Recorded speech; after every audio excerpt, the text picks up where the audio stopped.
Hello, everyone. My name is Jaquise Moore. I am the host of this awesome page, Learning with Jasmine. And I just wanted to say it is day 5, you guys. Day 5. And I am still going strong. I'm still researching. I'm still advocating. I'm still loving life. I'm doing what I'm doing on this awesome April 2021, where we dive into um, bringing more awareness to the community is an awesome experience, you guys. And I wanted to say that um, this is definitely uh, an absolute joy to always come here and bring awareness, okay? And so I just wanted to let me put this up, you guys. I was trying to go on Zoom and it was just not registering. So let me just do what I do and go from there, you guys. Hopefully that you guys can still see me when I click on my notes. So anyway, I just wanted to come on and let you guys know, for those who don't know me, I am a mother of a child who has autism. I just featured Give It Up for Autism and Us. Thank you, Autism and Us. I'm gonna let them know. Thank you. A shout out to I'm gonna check out autism. Check out Autism and Us page. Yes. Um, Much respect and love. Yes. Gotta give out a shout out to. Yes, yes, yes, yes, yes. Gotta give a shout out because I just posted something and Jasmine just featured on it. Isn't it nice? Oh my goodness. And I was trying to tell her just a few minutes ago, like you know, about the picture and she's like, oh, Learning with Jasmine. I was like, no, Autism Us. She's like, Learning with Jasmine? Okay, baby. Type of thing. But it's all right. It's all right. Autism, give it up for the much love, Autism Us. Thank you, Anita, for your awesome support, awesome love always for our children. Um, you guys, definitely check out Autism Us. They got some good awareness shows weekly, and they're doing something special, very special throughout the month. So definitely check out Autism Us. I'm always about promoting and collaborating and all that stuff. So much respect and love to Autism Us. So anyway, I just wanted to come on really quickly. It's not going to be long because again, this is awareness. Awareness means that um, I'm just going to give you a little bit and then you know get off, right? It's not for for those who know about this. That is fine. Thank you for your support, but this is about those who may not know. And so what I'm going to do is I am actually going to use um, my phone instead. And I'm sorry, people are messaging me about the picture that I just sent them. I totally forgot about. Oh my goodness, this make noise. But anyway, let me move on because this is what it's all about. Early intervention. Okay, so early intervention is a term used to describe the services and supports that are available to babies and young children with developmental delays and disabilities and the families. Just let you know that I am under the cdc.org. This is a really great website. I've been using this in the past couple of days on here. And so definitely want to post this. I'm actually going to share this with you guys right now. Okay, so there's a website that you guys can look under the early intervention. Okay, may include speech therapy, physical therapy, and other types of services based on the needs of the child and family. can have a significant impact on a child's ability to learn new skills and overcome challenges, and can increase success in school and life. Programs are available in every state and territory. These publicly funded programs provide services for free or at reduced cost for any child who is eligible. Okay, so basically what it is, it's programs. Okay, remember day one we talked about what is autism. Day two we talked about the signs. Day three we talked about, oh my god, what did we talk about? Day three. I forgot exactly what we talked about day three. And day three, forgot what we talked about day three. Well, anyway, day four, we talked about the boys versus girls. Okay. So anyway, up to this point now, you are on you know the signs. You've already we talked about assessment. That's what we talked about, assessment. And then we talked about assessment, and then we talked about boys and girls. And so the boys and girls, now that we understand a little bit more, and then now we get to the part, I kind of like thought about the process, you know, I think it's autism. And then, now I'm going to look at the signs. And then, I'm going to look at the assessment. And then so I'm just building up to it. And so now we are talking about early intervention. This is when the time you are right now, you or your loved one, okay, have already talked to your child's pediatrician. They have already done the screening that we talked about previous days. We talked about the screening part, and then now it is time to do the early intervention. So those things that comes along with early intervention, it is programs designed for the early stage of a child's life. Early intervention. Now, let me tell you. Remember, I told you about this woman who is 50-something years old who is now diagnosed with autism. Okay, obviously, there's no early intervention part, but just because it's a longer time doesn't mean there's no services for her. Does that make sense? Okay, so and there's some services for her, and we're gonna go in more depth a little bit later on about the transitioning time, and from young kids to older individuals. But it comes down to this: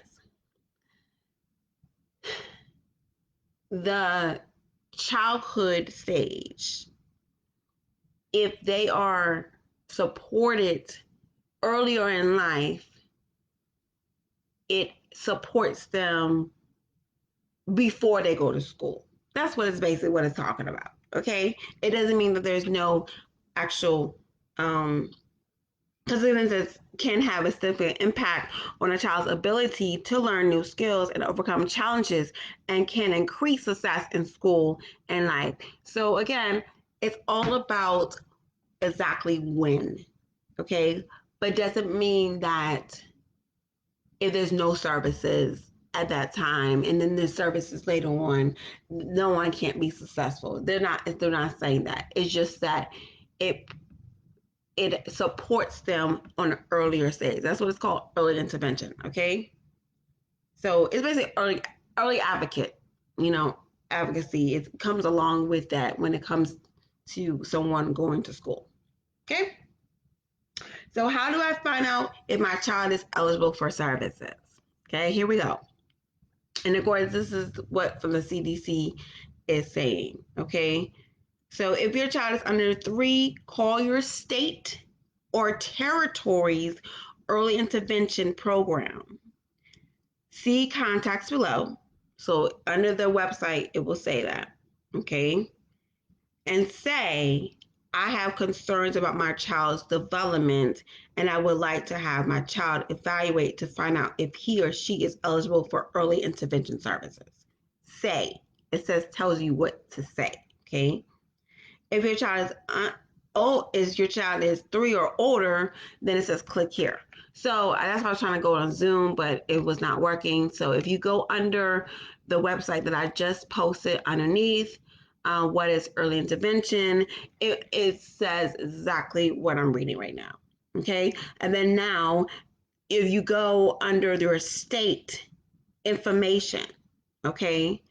So again, go under the link that I was trying to do Zoom, but it was not working. So go under the link that I just sent, that I just put under the comments, okay? It will click on that, and it will tell you all the states. You click on the state of where you live. So I'm gonna click on the state of Maryland where I live. And Maryland, it says Maryland Infant and Toddlers Program. Now let me tell you, if you're in Maryland, Infant and Toddlers is one of the best places. The best places to go to. Okay, so again, you go to the state information, okay, and you contact that person. If your child is under 3, if your child is over 3, this is what you do.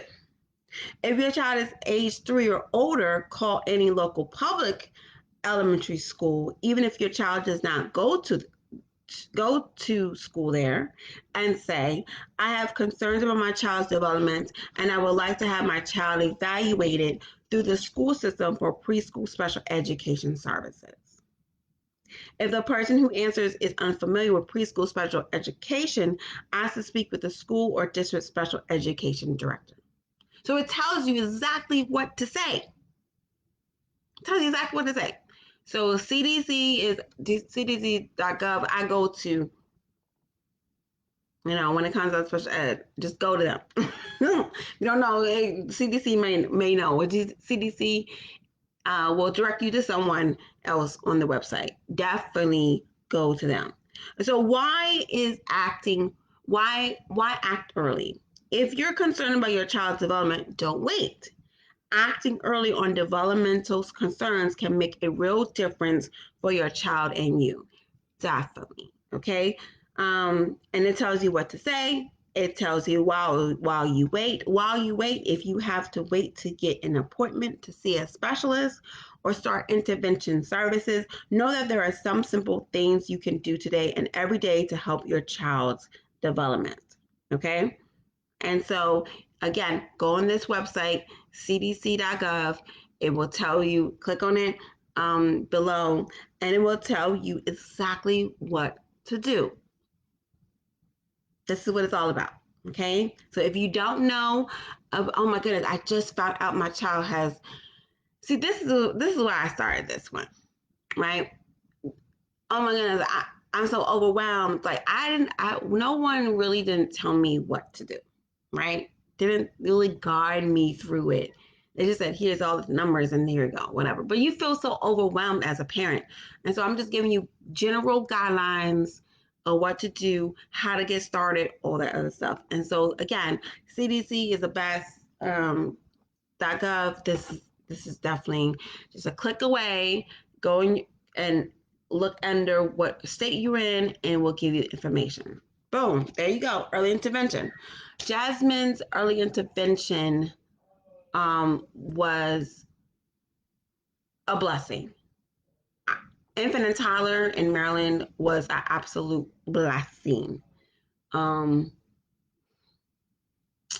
If it wasn't for infant and toddlers, the beginning stage of her life would have been probably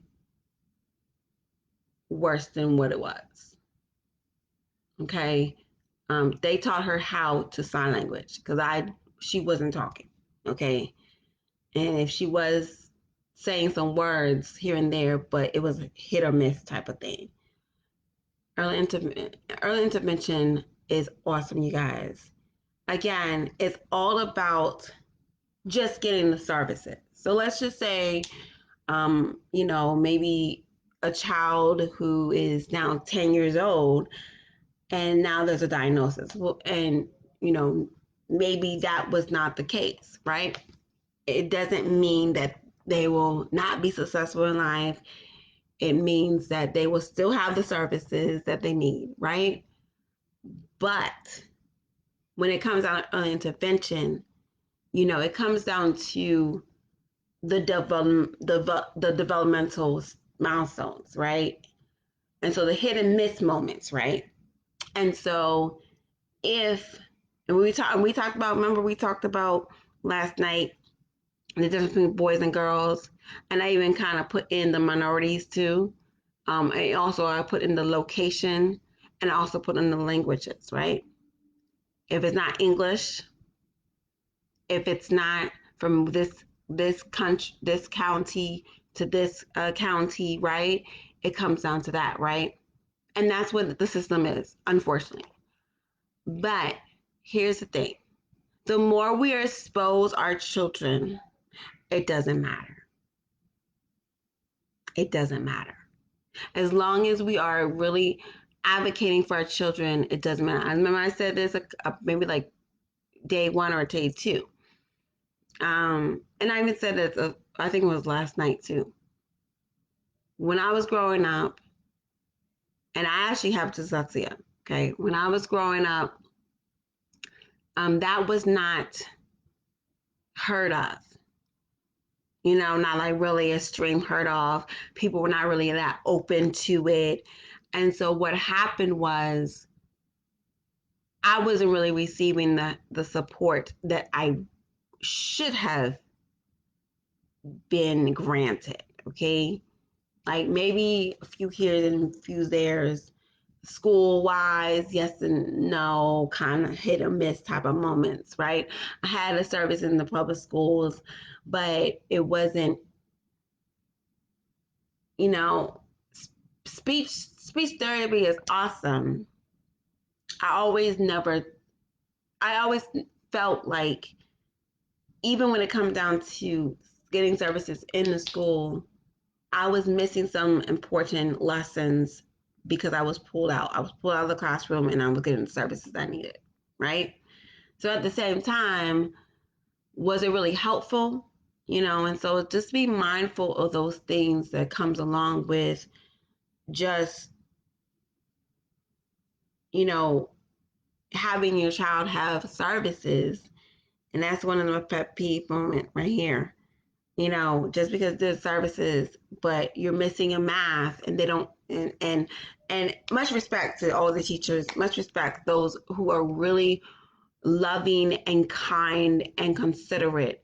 But I here's awareness part of this is that if we as parents and if teachers don't come together and collaborate with each one another, then it doesn't matter. It's going to be a hit or miss moment, because as long as your child is having the services, right, you're good, right? But then they're missing the components of math. They're missing the components of reading because it's actual pull out, right? Pulling out of the classroom to get the services. So here we go. Just as much as you are engaged, be engaged and say, okay, I know he had, um, um, therapy at this time. What did they miss, right? This is when you get together as a community and support one another. Okay, so early intervention um, is definitely great. So every single time it comes to, even now, hey, what did you guys discuss in therapy for Jasmine, right? To really be engaged, because it's not just enough to have 30 minutes or to an hour of therapy sessions, or even 90 minutes, right? Of therapy sessions, whatever that looks like, and then don't know as a parent what to do for your child at home. Okay? So it's so important not only to have early intervention, to be mindful of that, to collaborate with their child's teachers, but also be mindful, okay, it's not just the teacher that's supposed to be supporting my child, it is me. Okay? So I hope this was helpful. Hope this was a um, um, a dive into something that's going to be so much bigger, so much greater for your children. And I hope that you were blessed. So tomorrow, let me check on what we're going to be doing. Okay, so tomorrow, IEP. Oh, that's interesting. Yes, IEP. So we're gonna be talking about IEP tomorrow. All right, you guys, 7 o'clock p.m. All right, bye bye. Good night.